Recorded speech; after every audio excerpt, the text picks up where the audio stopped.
Escuridão. Muito forte é na imaginação humana, não importa em que religião, em que cultura e mesmo em que tempo, a figura do mal, das sombras da escuridão e dos seres da escuridão, os demônios, os diabos. Muito interessante essa figura, muito rica essa figura. Gerou grandes momentos da dramaturgia, do cinema e da imaginação humana. Povoa o imaginário humano essa figura demoníaca, porque é muito útil para quase todos. Aqueles que pensam em comercializar a luz, em dominar as mentes através da religião, precisam colocar o bode dentro da sala para vender a saída do bode. Precisam pintar uma condição infernal para aquele que erra, para os pecadores, sob o domínio de uma figura demoníaca, com sofrimentos detalhados, intensos e eternos, para empurrar a clientela para os seus produtos. Inoculados de medo e culpa, os seres pagam qualquer preço pela salvação. Por outro lado, também é cômodo para os próprios fiéis, para o próprio homem comum, que se faz vítima das instituições interesseiras e manipuladoras, porque ele preserva a imagem dele mesmo, atribuindo todos os seus equívocos, todos os seus erros às influências do maligno. Então é um casamento de ilusões, de mentiras, de paralisias, que de verdade não é vantajoso, é claro, para ninguém, mas que acomoda as pessoas numa falsa virtude, num vitimismo, por um lado, e numa pretensa inteligência, numa posição de manipulação que também não leva a lugar nenhum. É sobre essa crença na escuridão e no demônio que Jesus nos vem falar hoje, lá em João 8, versículos 44 e 45, dizendo assim: vós tendes por pai ao diabo, e quereis satisfazer os desejos de vosso pai.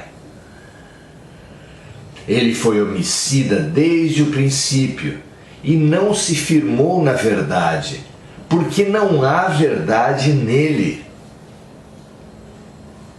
Não há verdade nele. O diabo é uma mentira. O mal é uma mentira. É uma ilusão cômoda e venenosa. Continua Jesus: quando ele profere mentira, fala do que lhe é próprio, porque é mentiroso e pai da mentira. Mas porque vos digo a verdade, não me credes.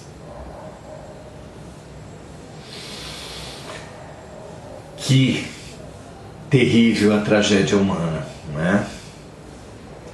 Na verdade, não existem espíritos originados no mal, nem destinados ao mal.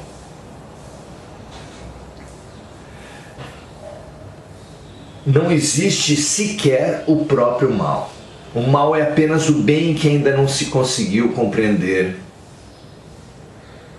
O mal é aquilo que contraria o ser egocêntrico, que considera bem apenas o que satisfaz as suas vontades. Não, a vida contradiz, contrapõe as nossas vontades, porque nós somos egoístas e é preciso quebrar a ilusão do egoísmo para nos estimular ao amor. Então sim, seremos muito contrariados, como uma criança mimada e egoísta precisa ser contrariada, precisa ser questionada, precisa ser denunciada para si mesma, para poder angustiar-se e buscar a mudança. Não existem esses seres que trazem um mal exterior, porque nem o mal existe, e o inimigo é um aparelho diagnóstico da alma.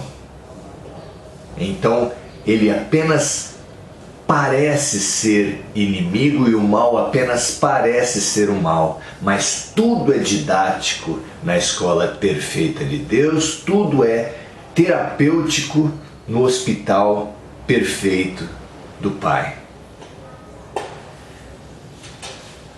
Perceber essa ilusão tão antiga e tão forte que nós temos cultivado até hoje é fundamental para todos nós.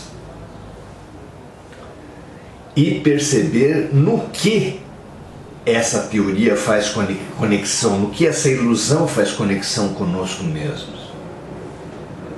Porque as sombras só se estabelecem no mundo porque se estabelecem dentro de nós mesmos. E as sombras só ganham espaço dentro de nós mesmos porque nós as negamos. A título de buscar a luz, achamos que alcançaremos mais luz negando as próprias sombras. É claro que isso não leva a lugar nenhum. Ao contrário, é claro que a hipocrisia, a simulação de virtude só aumentam as nossas sombras, só aumentam os nossos vícios e os nossos erros. Essa é a base na qual se cria, na qual se fortalece a influência espiritual das sombras.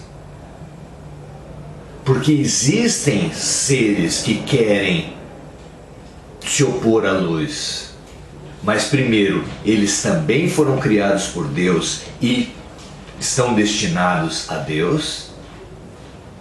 E segundo, a ação deles não gera vítimas como nós pensamos, mas é aproveitada na pedagogia divina para dar a cada um o chacoalhão que precisa para sair das suas ilusões. Então, nós podemos e precisamos sair dessa visão de combate ao mal, de negação do mal, de hipocrisia, de fingimento de virtudes que não tem levado a lugar algum. E assumindo, aceitando as nossas sombras, nos identificando com a nossa luz, nós veremos que nós somos luz, mas estamos sombra. E que precisamos compreender como é que ela se originou, como é que os nossos vícios foram formados, como é que podemos ir superando. E as receitas de superação estão no Evangelho e estão na ciência. Sim, nós somos luz. Nós somos deuses. Compreender que nós somos como lâmpadas elétricas que tem muita luz por dentro, mas que são envolvidas de tanta sujeira que nada iluminam, é fundamental para todos nós. Porque com essa descoberta, nós nos voltaremos ao conhecimento e ao autoconhecimento. Investigaremos as nossas mágoas, as nossas culpas, nossos medos, nossos preconceitos que fazem a sujeira do ego, que parece sermos nós. Quem olha uma lâmpada completamente negra, escura, que nada ilumina, pode pensar que ela não tem luz. Mas não deveria pensar que ela é a casca escura do ego. Nós somos deuses, nós temos um ser de luz dentro de nós que precisa apenas que nós nos reconheçamos ser de luz em primeiro lugar e em segundo, nos investiguemos para perceber onde a casca é mais fina e já passa alguma luminosidade. Porque vivendo os nossos talentos e as nossas capacidades e colocando esses talentos e essas capacidades a serviço de limpezas mais amplas em nós e nos outros, fora e dentro, é que nós chegaremos na nossa própria iluminação. Como Jesus nos disse, é amando o próximo como a si mesmo, no exercício do dando que se recebe, do perdoando que se é perdoado, do transformando que seremos transformados, que nós realmente conseguiremos sair desse quanto pior, pior, quanto mais sujos, mais sujeiras promovemos, quanto mais sujeiras promovemos, mais sujos ficamos. Não, muito pelo contrário, através do serviço movido por compaixão, quanto mais nós limparmos o outro, mais limparemos a nós mesmos. Quanto mais amarmos o próximo, mais amaremos a nós mesmos. E quanto mais luz acendermos nas outras velas, mais forte ficará a nossa chama, mais luminoso será o ambiente. Que assim seja, o quanto antes. Não teremos luz plena já, mas podemos já começar os nossos constantes, firmes exercícios de compaixão rumo ao amor. Que assim seja, um abraço.